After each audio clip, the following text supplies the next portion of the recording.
പ്രലോഭനങ്ങൾക്ക് വഴങ്ങുന്നത് യാദൃച്ഛികമായിട്ടല്ല, കരുതിക്കൂട്ടി തന്നെയാകുന്നു എന്ന് ഞാൻ പറയട്ടെ.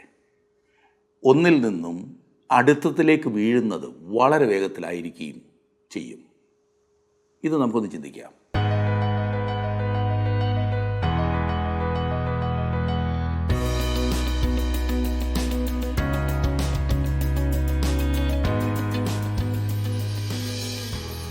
ശലോമോൻ്റെ അതിമനോഹരമായ ഒരു പ്രാർത്ഥനയാണ് നാം കണ്ടുകൊണ്ടിരുന്നത്.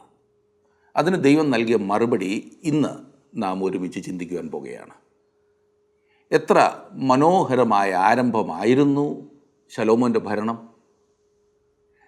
ദൈവം തന്നെ അവനെല്ലാം വ്യക്തമാക്കി കൊടുത്തു. ദൈവം പറഞ്ഞു, നീ എൻ്റെ വഴികളിൽ നടന്നാൽ നിൻ്റെ സിംഹാസനത്തിലിരിക്കുവാൻ നിൻ്റെ കുടുംബത്തിൽ ഒരാളില്ലാതെ പോകുകയില്ല. ഈ രാജ്യത്വം ഞാൻ നിൻ്റെ കുടുംബത്തിന് സ്ഥിരമാക്കുമെന്ന്. അതെ, സിംഹാസനത്തിലിരിക്കുവാൻ ഒരു പിൻഗാമി. ദൈവം സകല അനുഗ്രഹങ്ങളും ശലോമോന് വാഗ്ദത്തം ചെയ്തു. ദാവീദും മരിക്കുന്നതിന് മുൻപ് ശലോമോനെ ഗുണദോഷിച്ച് പറഞ്ഞത് ഇത് തന്നെയാണ്. ശലോമോൻ്റെ ആരംഭം മനോഹരമായിരുന്നു. പക്ഷേ ഒരാളുടെ യഥാർത്ഥ സമർപ്പണം അറിയുന്നത് പ്രലോഭനങ്ങൾക്ക് വഴങ്ങുമ്പോൾ ആകുന്നു എന്നോർക്കണം. അതിനോട് എങ്ങനെ പ്രതികരിക്കുന്നു എന്നുള്ളതിനെ ആശ്രയിച്ചാണ്. അതിനൊരു ന്യായീകരണവുമില്ല. ആത്മീയ ജീവൻ പ്രാപിച്ചിട്ടുള്ള ഒരു വ്യക്തി ഭൗതികമായി എല്ലാ പരിമിതികളുടെയും മധ്യത്തിൽ സന്തുഷ്ടനായിരിക്കും. പ്രലോഭനങ്ങൾ വരുമ്പോൾ അതിൽ വീണുപോകുകയില്ല.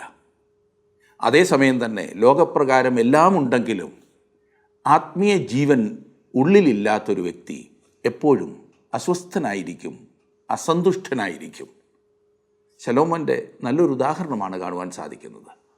ശലോമോൻ തൻ്റെ ജീവിതത്തിൽ വീണുപോയതിനെക്കുറിച്ച് അവൻ തന്നെ നൽകുന്ന സാക്ഷ്യമാകുന്നു സഭാപ്രസംഗിയുടെ പുസ്തകം. ശലോമോൻ്റെ പ്രാർത്ഥനയ്ക്ക് ദൈവം നൽകുന്ന മറുപടി നമുക്ക് ആദ്യം ഒരുമിച്ച് ചിന്തിക്കാം. 2 ദിനവൃത്താന്തങ്ങൾ 7-ാം അധ്യായത്തിൻ്റെ 14-ാം വാക്യം വരെ നാം ചിന്തിച്ച് കഴിഞ്ഞിരുന്നല്ലോ. ഇന്ന് 7-ാം അധ്യായത്തിൻ്റെ 15 മുതൽ നാം പഠിക്കുവാൻ പോകേണ്ട 8-ാം അധ്യായത്തിൻ്റെ ഒടുവരെ നാം ചിന്തിക്കുന്നതാണ്. 2 ദിനവൃത്താന്തം 7-ാം അധ്യായം 15-ാം വാക്യം എടുത്താട്ടെ.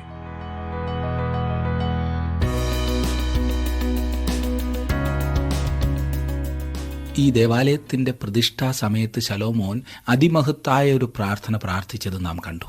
അത് 2 ദിനവൃത്താന്തങ്ങൾ 6-ാം അധ്യായത്തിലാകുന്നു നാം കണ്ടത്. 7-ാം അധ്യായത്തിൽ ശലോമോൻ്റെ പ്രാർത്ഥനയ്ക്ക് ദൈവം നൽകുന്ന ഉത്തരമാകുന്നു നാം കാണുവാൻ തുടങ്ങിയത്. ദൈവം തൻ്റെ ജനത്തോട് ചില വ്യവസ്ഥകൾ പറയുന്നു. ഈ 7-ാം അധ്യായത്തിൻ്റെ ഈ ഭാഗത്ത് സഭയ്ക്കും ഒരു ദൂതുണ്ട് എന്ന് നാം ചിന്തിച്ചു കൊണ്ടിരിക്കുകയായിരുന്നുവല്ലോ.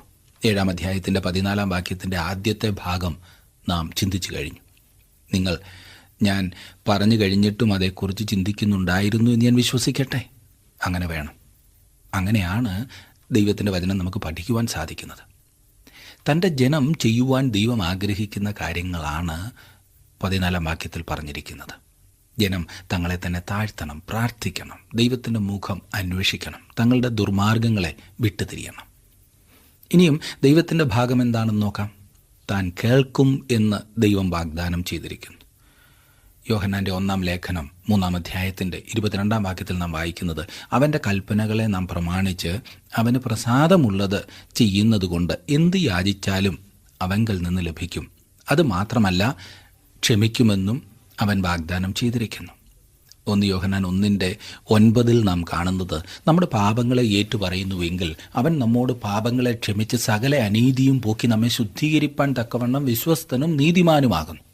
അതുമാത്രമല്ല, അവൻ അവരുടെ ദേശത്തിന് സൗഖ്യം വരുത്തും. ദേശത്ത് ആത്മീക സൗഖ്യം വരുത്തും എന്ന അർത്ഥത്തിലുപരി ഈ വാഗ്ദാനത്തെ പുതിയ നിയമ വിശ്വാസിക്ക് അവകാശപ്പെടുവാൻ സാധിക്കില്ല. ഒരു ദൈവ പൈതലിൻ്റെ സകല കാര്യങ്ങളിലും ദൈവം കരുതലുള്ളവനാകുന്നു എന്ന കാര്യത്തിൽ സംശയമില്ല.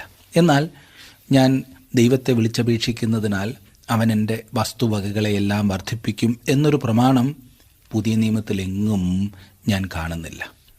ഞാൻ ദൈവസന്നിധിയിൽ എന്നെ തന്നെ താഴ്ത്തി പ്രാർത്ഥിച്ച് ദൈവത്തിൻ്റെ മുഖം അന്വേഷിച്ച് എൻ്റെ ദുർമാർഗങ്ങളെ വിട്ടുതിരിയുമെങ്കിൽ പിന്നെ ഭൗതികമായി എനിക്കെല്ലാം സമൃദ്ധിയിൽ നിന്നും സമൃദ്ധിയിലേക്കായിരിക്കുമെന്ന് പഠിപ്പിക്കുന്ന അനേകരുണ്ട്. ദൈവം താങ്കളെ താങ്കളുടെ തൊഴിലിൽ അനുഗ്രഹിച്ചിരിക്കുന്നു എങ്കിൽ അത് വേറെ കാര്യം. വാഗ്ദാനം ചെയ്തിട്ടില്ലാത്ത ഒരനുഗ്രഹമാകുന്നു അത്. പുതിയ നിയമത്തിലെങ്ങും ദൈവം നമുക്ക് ഭൗതിക അനുഗ്രഹങ്ങൾ വാഗ്ദാനം ചെയ്തിട്ടില്ല. പഴയ നിയമത്തിലെ ഭൗതിക അനുഗ്രഹങ്ങൾ പോലും പുതിയ നിയമത്തിലെ ആത്മീക അനുഗ്രഹങ്ങളുടെ നിഴലായിട്ടാണ് പറഞ്ഞിരിക്കുന്നത്. മറക്കരുത്. ക്രിസ്തുവിൽ സകല ആത്മീക അനുഗ്രഹങ്ങളാലും നാം അനുഗ്രഹിക്കപ്പെട്ടിരിക്കുന്നു എന്ന് എഫെസ് ലേഖനത്തിൽ വായിക്കുന്നു. നാം അന്യരായിരുന്നു, ദൈവത്തിൻ്റെ ശത്രുക്കളായിരുന്നു. എന്നാൽ ഇപ്പോൾ നമ്മെ ദൈവത്തിൻ്റെ മക്കളാക്കിയിരിക്കുന്നു. ക്രിസ്തുവിൻ്റെ രക്തത്താൽ നാം വീണ്ടെടുക്കപ്പെട്ടിരിക്കുന്നു. അവിടുന്ന് നമ്മുടെ പാപങ്ങൾ നമ്മോട് ക്ഷമിക്കുന്നു. സ്വർഗമാകുന്നു നമ്മുടെ ഭവനം. പുതിയ യെരൂശലേമാണ് നമ്മുടെ ലക്ഷ്യം. നമ്മെ നരകത്തിൽ നിന്നും വിടുവിച്ചിരിക്കുന്നു. ഇവ നമ്മുടെ അനുഗ്രഹങ്ങളാകുന്നു. അതല്ലാതെ ഒരു ദേശമോ ദേശത്തൊരു സൗഖ്യമോ എങ്ങും നമുക്ക് വാഗ്ദാനം ചെയ്തിട്ടില്ല. ഈ യാഥാർത്ഥ്യം അനേകർക്കും അംഗീകരിക്കുവാൻ ബുദ്ധിമുട്ടാണ്.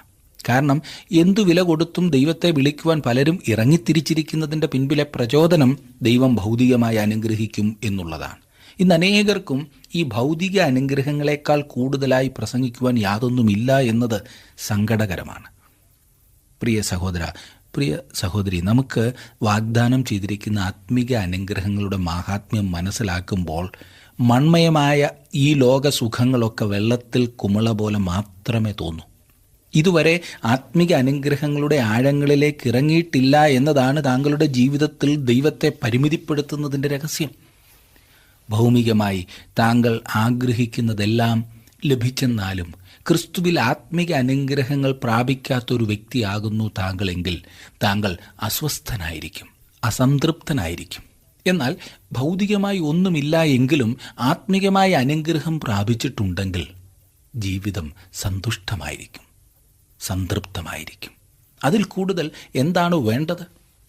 ഞാൻ ഒരു കാര്യം കൂടി ഓർപ്പിക്കട്ടെ. 14 വാക്യം എടുത്ത് അത് മുഴുവനായും താങ്കളുടെ ഇന്നത്തെ സാഹചര്യത്തിലേക്ക് ചെലുത്തുവാൻ ആഗ്രഹിക്കുന്നു എങ്കിൽ 14 വാക്യവും അതോടൊപ്പം സ്വന്തം ജീവിതത്തിൽ 15 വാക്യവും കൂടി ചെലുത്തണം. അതിന് സാധിക്കുമോ? അതെന്താണെന്നായിരിക്കുമല്ലേ. ഒരുമിച്ച് വായിക്കാം. 7 അധ്യായത്തിൻ്റെ 15 വാക്യം. ഈ സ്ഥലത്ത് കഴിക്കുന്ന പ്രാർത്ഥനയ്ക്ക് എൻ്റെ കണ്ണ് തുറന്നിരിക്കുകയും എൻ്റെ ചെവി ശ്രദ്ധിച്ചിരിക്കുകയും ചെയ്യും. ഇത് യെരൂശലേമിനെക്കുറിച്ച് പറഞ്ഞിരിക്കുന്നതാണ്. എനിക്കറിയില്ല എന്തുകൊണ്ടാണ് ആളുകൾ ഒരു വാക്യം അതിൻ്റെ യഥാർത്ഥ പശ്ചാത്തലത്തിൽ നിന്നും അടർത്തിയെടുത്ത് സ്വന്തമാക്കി അവകാശപ്പെടുന്നതെന്ന്. അതൊരിക്കലും അപ്രകാരം ഉദ്ദേശിച്ചു കൊണ്ടുള്ളതല്ല. ദേവാലയ പ്രതിഷ്ഠാ സമയത്ത് ഇസ്രായേലിന് നൽകിയ വാഗ്ദാനമാകുന്നു ഇത്. ഇത് നമുക്ക് ആശ്വാസം നൽകുന്നതാകാം. ഈ വാക്യങ്ങളിൽ നിന്ന് നമുക്ക് ചില ദൂത് ലഭ്യമാണ് താനും. എന്നാൽ അതിനേക്കാൾ ഉത്തമം പുതിയ നിയമത്തിൽ പോയി നമുക്ക് നേരിട്ട് നൽകിയിരിക്കുന്ന ദൈവവാഗ്ദത്തങ്ങളെ സ്വന്തമാക്കുകയാണ്, ഇല്ലേ? 16 വാക്യത്തിലേക്ക് വന്നാട്ടെ. എൻ്റെ നാമം ഈ ആലയത്തിൽ എന്നേക്കും ഇരിക്കേണ്ടതിന് ഞാൻ ഇപ്പോൾ അതിനെ തെരഞ്ഞെടുത്ത് വിശുദ്ധീകരിച്ചിരിക്കുന്നു. എൻ്റെ ദൃഷ്ടിയും എൻ്റെ ഹൃദയവും എല്ലായ്പ്പോഴും ഇവിടെ ഇരിക്കും. ദൈവം പ്രത്യേകം ശ്രദ്ധിച്ചിരുന്ന ഒരു സ്ഥലമാകുന്നു അത്. ഇത് അവന് ഏറ്റവും പ്രിയപ്പെട്ട സ്ഥലമായിരുന്നു. 17 18 വാക്യങ്ങളിൽ, നീയോ നിന്റെ അപ്പനായ ദാവീദ് നടന്നതുപോലെ എൻ്റെ മുൻപാകെ നടക്കുകയും ഞാൻ നിന്നോട് കൽപ്പിച്ചതുപോലെ ഒക്കെയും ചെയ്യുകയും എൻ്റെ ചട്ടങ്ങളും വിധികളും പ്രമാണിച്ച് നടക്കുകയും ചെയ്താൽ ഇസ്രായേലിൽ വാഴുവാൻ നിനക്കൊരു പുരുഷനില്ലാതെ വരികയില്ല എന്ന് ഞാൻ നിന്റെ അപ്പനായ ദാവീദിനോട് ഒരു നിയമം ചെയ്തതുപോലെ ഞാൻ നിന്റെ രാജാസനത്തെ സ്ഥിരമാക്കും. ദൈവം ഇവിടെ ദാവീദിനോട് വാഗ്ദാനം ചെയ്യുന്നത് ദാവീദിൻ്റെ വംശത്തിലൊരു ഭരണാധികാരി ഇല്ലാതെ ഇരിക്കുന്ന സമയം ഉണ്ടായിരിക്കുകയില്ല പോലും. എന്നാൽ ഇന്ന് അങ്ങനൊരു വ്യക്തി ഉണ്ടോ? ഇന്നുള്ള ഏതെങ്കിലും ഭരണാധികാരിക്ക് പറയുവാൻ സാധിക്കുമോ താൻ ദാവീദിൻ്റെ വംശത്തിൽ നിന്നുള്ളവൻ ആകുന്നു എന്ന്? എന്നാൽ ദൈവത്തിൻ്റെ വലത്തുഭാഗത്തിരിക്കുന്ന ഒരുവൻ ഇന്നുണ്ട്. അവൻ ദാവീദിൻ്റെ വംശത്തിൽ നിന്നുള്ളവനാണ്. അവനെക്കുറിച്ച് പറഞ്ഞിരിക്കുന്നത്, യഹോവ എൻ്റെ കർത്താവിനോട് അരുളി ചെയ്യുന്നത്, ഞാൻ നിൻ്റെ ശത്രുക്കളെ നിൻ്റെ പാദപീഠമാക്കുവോളം നീ എൻ്റെ വലത്ത് ഭാഗത്തിരിക്കുക എന്നത്രേ. 110 സങ്കീർത്തനത്തിൻ്റെ 1 വാക്യം. ഇനി നമുക്ക് 7 അധ്യായത്തിൻ്റെ 19 20 വാക്യങ്ങൾ കൂടി ഒന്ന് നോക്കാം. എന്നാൽ നിങ്ങൾ തിരിഞ്ഞ് ഞാൻ നിങ്ങളുടെ മുൻപിൽ വെച്ചിരിക്കുന്ന എൻ്റെ ചട്ടങ്ങളും കൽപ്പനകളും ഉപേക്ഷിക്കുകയും ചെന്ന് അന്യദൈവങ്ങളെ സേവിച്ച് നമസ്കരിക്കുകയും ചെയ്താൽ ഞാൻ അവർക്ക് കൊടുത്ത് എൻ്റെ ദേശത്ത് നിന്ന് അവരെ പറിച്ചു കളയും. എൻ്റെ നാമത്തിനായി ഞാൻ വിശുദ്ധീകരിച്ചിരിക്കുന്ന ഈ ആലയത്തെയും ഞാൻ എൻ്റെ മുമ്പിൽ നിന്ന് നീക്കിക്കളഞ്ഞ സകല ജാതികളുടെയും ഇടയിൽ ഒരു പഴഞ്ചൊല്ലും പരിഹാസവും ആക്കി തീർക്കും. ഇന്നിത് അർത്ഥമില്ലാത്തൊരു വാചകം പോലെ മാത്രമാണോ? ഇന്നീ പറയുന്ന സ്ഥലം ഒരു വിശുദ്ധ സ്ഥലം അല്ല എന്ന് നമുക്കെല്ലാം അറിയാം. 21 വാക്യത്തിൽ നാം കാണുന്നത്, ഈ ആലയം എത്ര ഉന്നതമായിരുന്നാലും കടന്നു പോകുന്ന ഏവനും അതിനെപ്പറ്റി സ്തംഭിച്ച് യഹോവ ഈ ദേശത്തിനും ഈ ആലയത്തിനും ഇങ്ങനെ വരുത്തുവാൻ സംഗതി എന്ത് എന്ന് ചോദിക്കും. ഇന്ന് ആ സ്ഥലം സന്ദർശിക്കുന്നവരും അതിനെക്കുറിച്ച് കേൾക്കുന്നവരുമെല്ലാം ഈ പറഞ്ഞ ചോദ്യം ചോദിക്കുന്നുണ്ട്. ദൈവം അരുളി ചെയ്തതുപോലെ തന്നെ സംഭവിച്ചു. താങ്കളുടെ വിലപ്പെട്ട നിർദ്ദേശങ്ങളും അഭിപ്രായങ്ങളും പ്രാർത്ഥനാ വിഷയങ്ങളും ഇന്ന് തന്നെ ഞങ്ങളെ വിളിച്ചറിയിക്കുക. വിളിക്കേണ്ട നമ്പർ 8281384455.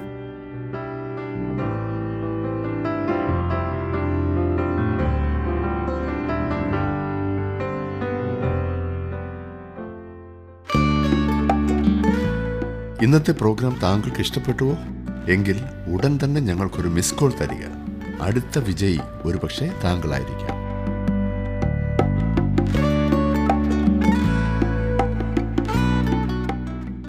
22 വാക്യം.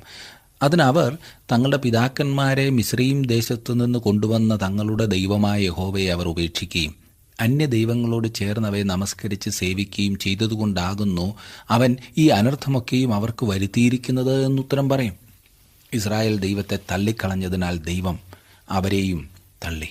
ദൈവം തൻ്റെ വാക്ക് സത്യമായി തന്നെ നിറവേറ്റുന്നു. 8ഉം 9ഉം അധ്യായങ്ങളിലേക്ക് നാം ഇനിയും വരുമ്പോൾ ശലോമോൻ്റെ നേട്ടങ്ങളെക്കുറിച്ചും പ്രസിദ്ധിയെക്കുറിച്ചുമാണ് നാം വായിക്കുന്നത്. രാജാക്കന്മാരുടെ 1-ാം പുസ്തകം പഠിച്ചപ്പോഴും ഇതേക്കുറിച്ച് നാം ചിന്തിച്ചതാണ്. ഇവിടെ ശലോമോൻ്റെ അനുഭവവും പ്രവർത്തനവും മറ്റ് സ്ഥലങ്ങളിൽ അവനുള്ള സാക്ഷ്യവുമാകുന്നു നാം കാണുന്നത്. ഈ മനുഷ്യൻ വളരെ ശക്തനായ ഒരു ഭരണാധികാരിയായി. ദാവീദിൻ്റെ എല്ലാ പ്ലാനും ഉദ്ദേശങ്ങളും വാഗ്ദാനങ്ങളും നടപ്പാക്കുവാൻ ശലോമോൻ ശ്രമിച്ചു. 8-ാം അധ്യായത്തിൻ്റെ 1-ാം വാക്യം.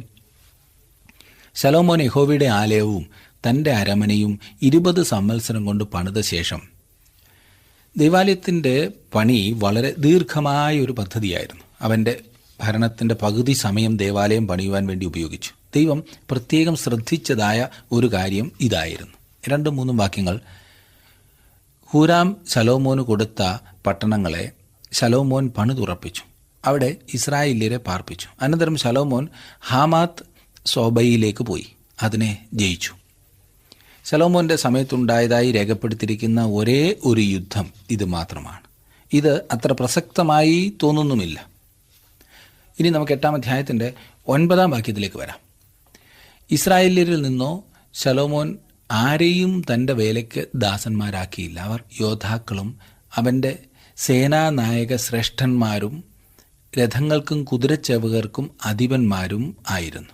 തൻ്റെ സ്വന്തം ആളുകളെ ശലോമോൻ സൈന്യത്തിലും നേതൃസ്ഥാനത്തിലും തിരഞ്ഞെടുത്താക്കി. അതേസമയം വീട്ടുവേല പോലുള്ള കാര്യങ്ങൾക്കായി കനാന്യരെയാക്കി. ഇവർ ആ ദേശത്ത് നേരത്തെ പാർത്തിരുന്നവർ ആയിരുന്നുവല്ലോ. ഇവരെ ദേശത്തു നിന്നും നീക്കിക്കളഞ്ഞിരുന്നില്ല. 10-ാം വാക്യത്തിൽ ശലോമോൻ രാജാവിൻ്റെ പ്രധാന ഉദ്യോഗസ്ഥന്മാരും ജനത്തിൻ്റെ മേൽവിചാരകന്മാരുമായ ഇവർ 250 പേർ ആയിരുന്നു.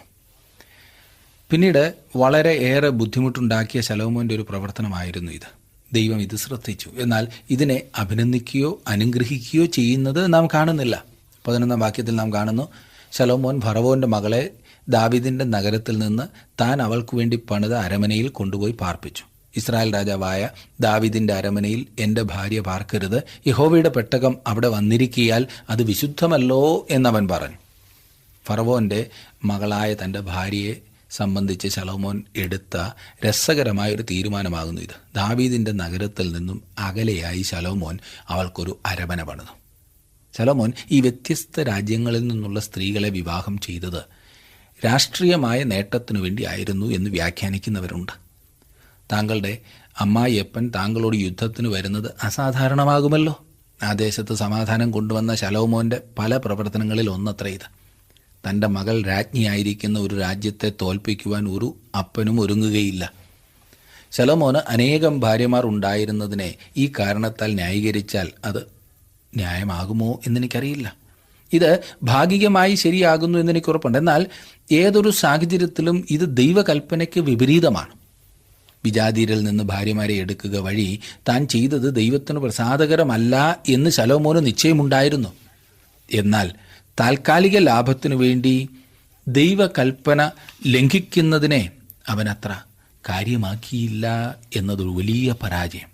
ബഹുഭൂരിപക്ഷം ആളുകൾക്കും പറ്റുന്ന വലിയൊരു അബദ്ധമാകുന്നു ഇത്. തങ്ങളുടെ താല്പര്യങ്ങൾക്ക് യോജിക്കത്തക്കവണ്ണം ദൈവഹിതത്തിന് വിരുദ്ധമായി കാര്യങ്ങൾ ചെയ്യുക. ഇതിൻ്റെ ഫലം അവർ കൊയ്യുന്നു എന്നതാണ് ഏറെ പരിതാപകരം. സുഹൃത്തെ, ദൈവത്തിൻ്റെ ഹിതത്തിലായിരിക്കുന്നതിനോളം സുരക്ഷിതത്വം നമുക്ക് എവിടെയും വേറെ ലഭിക്കുകയില്ല. എന്നാൽ ഇന്ന് വിശ്വാസികളുടെ ഇടയിൽ തന്നെയും ശലോമോൻ്റെ ഈ പരാജയപ്പെട്ട തന്ത്രത്തിനേറെ സ്വാധീനമെന്നുണ്ടെന്നുള്ളത് ദുഃഖകരമാണ്. വിശ്വാസികളും അവിശ്വാസികളും തമ്മിൽ ഇണയില്ലാപ്പിണ കൂടരുതെന്നുള്ള പുതിയ നിയമത്തിൻ്റെ ശക്തമായ കൽപ്പന ലംഘിച്ച് അവിശ്വാസിയെ വിവാഹം കഴിക്കുന്ന വിശ്വാസിക്ക് നിരത്തിവെക്കാൻ എന്തെല്ലാം ന്യായങ്ങളാണുള്ളത്. അവളിങ്ങോട്ടല്ലേ വരുന്നത്, കണ്ടും കേട്ടും അങ്ങ് ശരിയായിക്കൊള്ളുമെന്നേ. തന്നെയല്ല, ഇതങ്ങ് നടന്നാൽ കർത്താവിൻ്റെ വേലയ്ക്കായി നല്ലൊരു തുക കൊടുക്കാനും സാധിക്കും. ചില്ലറ കാര്യമാണോ? ഒരാത്മാവും രക്ഷപ്പെടും, കർത്താവിൻ്റെ വേലയ്ക്ക് നല്ലൊരു തുകയുമാകും. കർത്താവിൽ ഇങ്ങനെ കാര്യങ്ങൾ കാണുവാൻ ശ്രമിക്കുമ്പോൾ ഒരു കാര്യം ഓർക്കണം. കർത്താവ് ഇതിൽ തൃപ്തിപ്പെടുമെന്ന് കരുതി കാര്യങ്ങൾ നടത്തിയിട്ട് ഒടുവിൽ കർത്താവിനുമില്ല തനിക്കുമില്ല എന്ന് വന്നപ്പോൾ കർത്താവിനെ തന്നെ അഭയം പ്രാപിച്ച എത്രയോ പേരെ നമുക്കറിയാം. അതേ സുഹൃത്തെ, സ്വന്തം വഴി എപ്പോഴും അപകടകരമാണ്.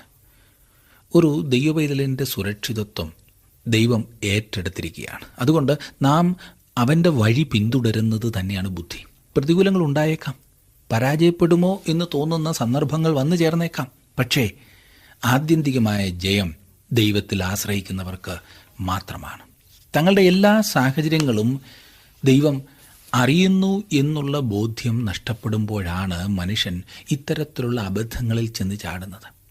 അന്യജാതിക്കാരുമായി ഇടകലരരുത് എന്നുള്ള ദൈവത്തിൻ്റെ കൽപ്പനയെ ശലോമോൻ അറിയാഞ്ഞിട്ടല്ല, എന്നാൽ ശത്രുക്കൾ ആരും തന്നെ ഇല്ലാത്ത സാമ്രാജ്യം കെട്ടിപ്പടുക്കുന്നതിനുള്ള തൻ്റെ ആ ശ്രമം ജഡീകമായിപ്പോയി. ദൈവം നൽകിയ വിവേകത്തിൽ നിന്നും സ്വന്തം വിവേകത്തിലേക്ക് അവൻ വഴുതി വീണു. നിന്റെ എല്ലാ വഴികളിലും അവനെ നനച്ചുകൊള്ളുക, അവൻ നിന്റെ പാതകളെ നേരെയാക്കും എന്നാണല്ലോ സദൃശവാക്യങ്ങളിൽ നാം വായിക്കുന്നത്. ഇതറിഞ്ഞ ശലോമോൻ ഇപ്പോൾ ദൈവത്തെ അറിയിക്കാൻ ഇഷ്ടപ്പെടാത്ത വഴികൾ തന്നെ നല്ലതായി കണ്ടിരിക്കുന്നു. നോക്കണേ, താങ്കളുടെ ജീവിതത്തിലും ഈ അനുഭവം ഉണ്ടായിട്ടുണ്ടോ? ഏതെങ്കിലും അവസരത്തിൽ ഒരുപക്ഷെ ഇന്ന് താങ്കൾ കടന്നു പോകുന്നതായ പ്രതിസന്ധികൾ ഇങ്ങനെ വഴിവിട്ടുപോയതായ ആ സന്ദർഭത്തിൽ നിന്നും ഉണ്ടായിട്ടുള്ളതാകും.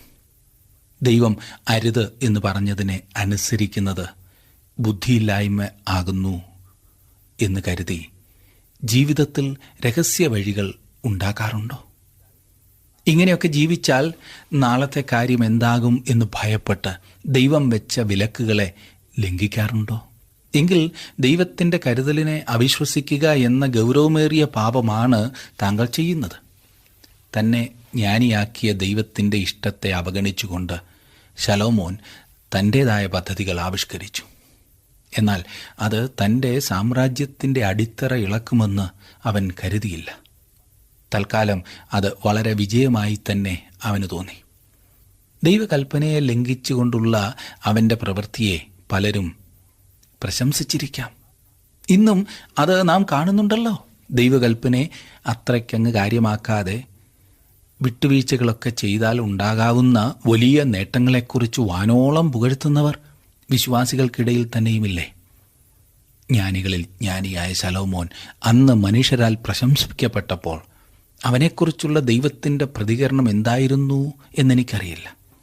അത് വെളിപ്പെടുത്തിയിട്ടില്ലല്ലോ. എങ്കിലും അതേറ്റവും ദുഃഖകരം തന്നെ ആയിരിക്കുമെന്ന് തുടർന്നുള്ള അവൻ്റെ ജീവിതത്തിൻ്റെ അനുഭവങ്ങളിൽ നിന്നും നമുക്ക് കാണുവാൻ സാധിക്കുന്നുണ്ട്. അത് പിന്നീട് വെളിപ്പെടുത്തിയതായി നാം കാണുന്നു.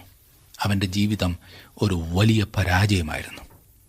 അവൻ്റെ ജീവിതം ഒരിക്കലും ഒരു വലിയ വിജയമായിരുന്നു എന്ന് പറയുവാൻ സാധിക്കില്ല. അതുകൊണ്ടാണ് നാം ആദ്യം ശലോമോനെക്കുറിച്ച് പറഞ്ഞപ്പോൾ പഠിച്ചത്, അവൻ ജ്ഞാനവും വിവേകവും ഒക്കെ ചോദിച്ചത് ആത്മീകമായിട്ടുള്ള ജ്ഞാനവും വിവേകവുമായിരുന്നില്ല. എന്നെ ശ്രദ്ധിക്കുന്ന പ്രിയ സഹോദര, പ്രിയ സഹോദരി, പ്രിയ യുവാവേ, പ്രിയ യുവതിയെ, ദൈവ വഴികളെ അറിഞ്ഞിട്ടും ആ വഴികളിൽ നിന്നും അകന്നു പോകുവാനുള്ള പ്രവണതയാകുന്നുവോ താങ്കളുടെ ജീവിതത്തിൽ മുന്നിട്ട് നിൽക്കുന്നത്? മാനുഷികമായി അപ്രകാരമാകുന്നു എന്ന കാര്യം നാം മറന്നു പോകരുത്. എന്നാൽ ദൈവകരങ്ങളിലേക്ക് സമർപ്പിച്ച് ദൈവത്താൽ നയിക്കപ്പെടുവാൻ ആഗ്രഹിക്കുന്ന ഒരു വ്യക്തിയെ ശരിയായ പാതയിൽ മുൻപോട്ട് നടത്തുവാൻ ദൈവം എപ്പോഴും ആഗ്രഹിക്കുന്നു. അതിനുവേണ്ടി നമ്മുടെ ജീവിതങ്ങളെ നാം സമർപ്പിക്കുക മാത്രം ചെയ്യേണ്ടതായിട്ടുള്ളൂ. എന്ത് വില കൊടുത്തും ദൈവഹിതം അനുസരിക്കുവാൻ നാം തയ്യാറാകണം. ഞാൻ അറിഞ്ഞില്ല, എനിക്കത് മനസ്സിലായില്ല എന്ന് പറഞ്ഞ് ആർക്കും ഓടിപ്പോകുവാൻ സാധിക്കില്ല. പലപ്പോഴും നാം ചെയ്യുന്ന തെറ്റുകൾ തെറ്റാണെന്ന് തന്നെ അറിഞ്ഞാണ് നാം ചെയ്യാറുള്ളത്. പലരും പ്രാർത്ഥിക്കുന്ന കേട്ടിട്ടുണ്ട്, കർത്താവെ, അറിഞ്ഞും അറിയാതെയും ചെയ്ത തെറ്റുകളെ ക്ഷമിക്കണമേ എന്ന്. വളരെ മനസ്താപത്തോടെ ആത്മാർത്ഥതയോടെ ആകുന്നു അങ്ങനെ പ്രാർത്ഥിക്കുന്നതെങ്കിൽ നല്ല കാര്യം. എന്നാൽ നാം അറിയാതെ ചെയ്യുന്നവ എത്രയാണ്? അങ്ങനെ വല്ലതും അറിയാതെ ചെയ്യുന്നുണ്ടെങ്കിൽ അതവിടെ കിടക്കട്ടെ. നാം തെറ്റെന്ന് അറിഞ്ഞിട്ടും ഇന്നും തുടർന്ന് ചെയ്തുകൊണ്ടിരിക്കുന്ന ആ തെറ്റുകളുണ്ടല്ലോ, അതൊന്നും നിർത്തരുതോ? അത് നിർത്തി ദൈവവഴികളിൽ വരുവാനായി സമർപ്പിക്കില്ലേ? തെറ്റുകളെ ഏറ്റുപറഞ്ഞ് ദൈവവഴികളിൽ വരുന്നതാണ് യഥാർത്ഥ അനുഗ്രഹം. ജീവിതത്തിൽ തെറ്റുകൾ ഉണ്ടായി എന്ന കാരണത്താൽ ആകെ മടുത്തിരിക്കുന്ന വ്യക്തിയാകുന്നു താങ്കളെങ്കിൽ ദൈവസന്നിധിയിലേക്ക് ചെന്ന് തെറ്റുകൾ ഏറ്റുപറഞ്ഞാട്ടെ. ദൈവം നിങ്ങളെ യഥാസ്ഥാനപ്പെടുത്തും, അനുഗ്രഹിക്കും. ഇന്നത്തെ ഈ പരിപാടി നിങ്ങൾ ശ്രദ്ധിക്കുവാൻ കാണിച്ച താല്പര്യത്തിന് വളരെ വളരെ നന്ദി. ദൈവം നിങ്ങളെ അനുഗ്രഹിക്കട്ടെ. നമുക്ക് അടുത്ത ക്ലാസ്സിൽ വീണ്ടും കാണാം.